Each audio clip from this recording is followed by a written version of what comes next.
നമസ്കാരം.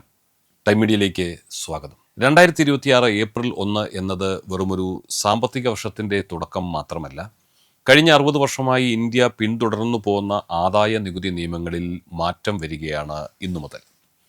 Income tax act 1961 പകരം പുതിയ ആദായ നികുതി നിയമം 2025 നിലവിൽ വരുന്ന ചരിത്രപരമായ ദിനമാണ് ഏപ്രിൽ 1. നിങ്ങളുടെ ശമ്പളം, bank account, credit card, insurance തുടങ്ങി നിത്യജീവിതത്തിലെ ഓരോ സാമ്പത്തിക ഇടപാടിനെയും ഈ മാറ്റങ്ങൾ വല്ലാതെ ബാധിക്കും.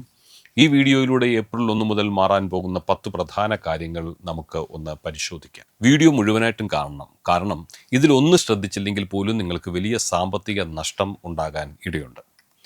ഒന്നാമത്തെയും പ്രധാനപ്പെട്ടതുമായ മാറ്റം നമ്മളുടെ നികുതി വ്യവസ്ഥയിലാണ്. ഇനി മുതൽ അസസ്മെൻറ്റ് ഇയർ, പ്രീവിയസ് ഇയർ എന്നിങ്ങനെയുള്ള കൺഫ്യൂഷനുകൾ വേണ്ട, അതങ്ങ് മാറ്റിയേക്കുക. പകരം ടാക്സ് ഇയർ എന്ന ഒരൊറ്റ പേര് മാത്രമായിരിക്കും ഇനിമേലിൽ ഉണ്ടാവുക. പുതിയ നികുതി വ്യവസ്ഥയിൽ 12 ലക്ഷം രൂപ വരെയുള്ള വാർഷിക വരുമാനമുള്ളവർക്ക് ഇനി നികുതി നൽകേണ്ടി വരില്ല. ശമ്പളക്കാർക്ക് ലഭിക്കുന്ന 75,000 രൂപയുടെ സ്റ്റാൻഡേർഡ് ഡിഡക്ഷൻ കൂടി കൂട്ടുമ്പോൾ ഫലത്തിൽ 12.75 ലക്ഷം രൂപ വരെ നികുതിരഹിതമായി അവർക്ക് സമ്പാദിക്കാൻ കഴിയും. 24 ലക്ഷത്തിന് മുകളിൽ വരുമാനമുള്ളവർക്ക് 30% നികുതി നൽകേണ്ടി വരും.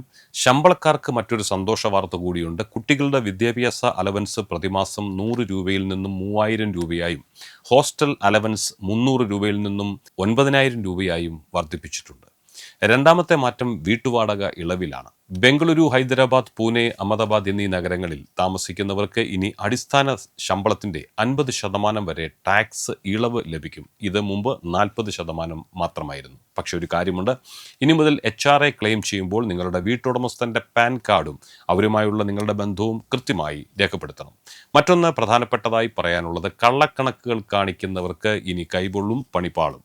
ബാങ്കിംഗ് സുരക്ഷയെക്കുറിച്ചാണ്. ഓൺലൈൻ തട്ടിപ്പുകൾ തടയാൻ ഏപ്രിൽ 1 മുതൽ എല്ലാ ഡിജിറ്റൽ ഇടപാടുകൾക്കും 2 ഫാക്ടർ ഒതൻറ്റിക്കേഷൻ നിർബന്ധമാക്കി. 2FA. വെറും ഒരു OTP കൊണ്ട് മാത്രം ഇനി പണം അയക്കാൻ കഴിയില്ല. പകരം ബയോമെട്രിക് അല്ലെങ്കിൽ ഡിവൈസ് സ്പെസിഫിക് ആയ മറ്റൊരു സുരക്ഷാ സംവിധാനം കൂടി വേണം. നാലാമതായി, നിങ്ങളുടെ ബാങ്ക് അക്കൗണ്ടിലെ KYC വിവരങ്ങൾ പുതുക്കാൻ മറക്കരുത്.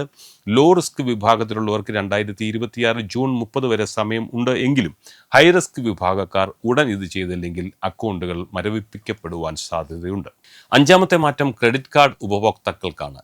എയർപോർട്ട് ലോഞ്ച് ആക്സസ് ഇനി അത്ര എളുപ്പമാകില്ല. മുൻപത്തെ 3 മാസത്തിനുള്ളിൽ നിങ്ങൾ നിശ്ചിത തുക കാർഡ് ഉപയോഗിച്ച് ചിലവാക്കിയിട്ടുണ്ടെങ്കിൽ മാത്രമേ അടുത്ത തവണ സൗജന്യ ലോഞ്ച് ആക്സസ് ലഭിക്കൂ. പ്രത്യേകം ശ്രദ്ധിക്കണം, റുപേ പ്ലാറ്റിനം ഡെബിറ്റ് കാർഡുകൾക്കുള്ള സൗജന്യ ലോഞ്ച് ആക്സസ് ഏപ്രിൽ 1 മുതൽ നിർത്തലാക്കി.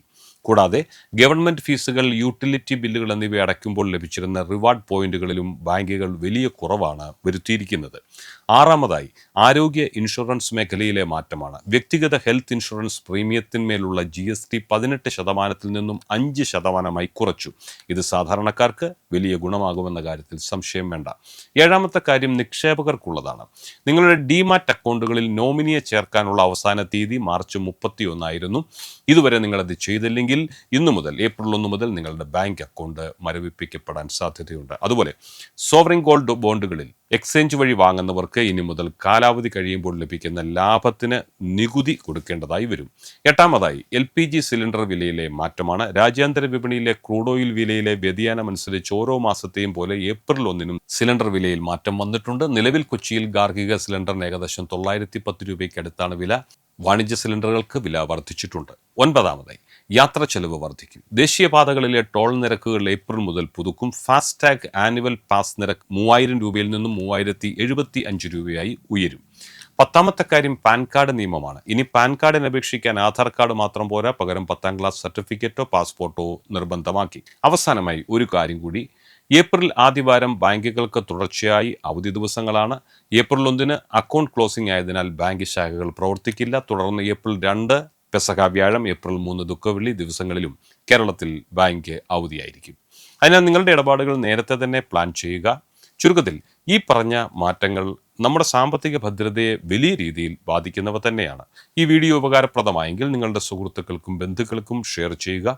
ഇത്തരം ഇൻഫോർമേറ്റീവ് വീഡിയോകൾക്കായി ഈ ചാനൽ സബ്സ്ക്രൈബ് ചെയ്യാൻ മറക്കരുത്. മറ്റൊരു പ്രധാനപ്പെട്ട വിഷയവുമായി വീണ്ടും നമുക്ക് കാണുന്നതുവരെ എല്ലാവർക്കും ഞങ്ങളുടെ നന്ദി. നമസ്കാരം.